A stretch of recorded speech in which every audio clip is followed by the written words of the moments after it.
I'm not sure if you're meaning that in a sarcastic tone, but no, data science definitely goes beyond that. Using SQL with Python to create a whole bunch of charts, I would say is about 10%, 10 to 15% of any project effort. Don't get me wrong; it's certainly an important part of it, and your SQL is a very valuable skill to have. I'm not trying to downplay these skills, but in the grand scheme of things, of what involves a data science project,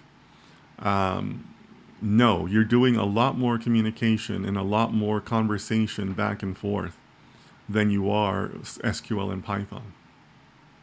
Because look, one of the things that I think that I'd love to get across in a stronger way to all of you is the biggest change that well, there's going to be a lot of big changes, but one of the biggest changes you're going to need when you're going into work in the corporate world as a data scientist is that nobody hands projects to you, right?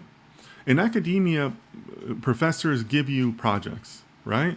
And they also give you nice, clean data, and they even tell you what model to use, right? You might be taking a course on neural networks, so you know that you're going to be using a neural network of some kind, or even more defined, like a regression course, right? A regression methods course, and now you know you're going to be.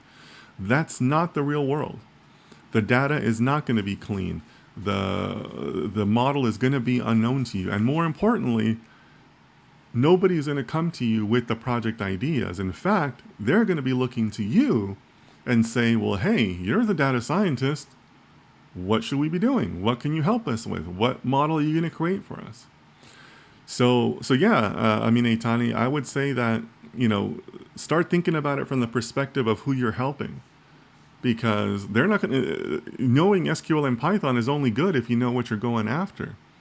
But nobody's going to hand you like an assignment and say, here, this is the problem and this is the model you're going to use.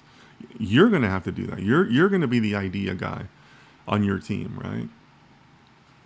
So yeah, definitely much more than just Python and SQL. It's a lot more about the communication and the stakeholder management.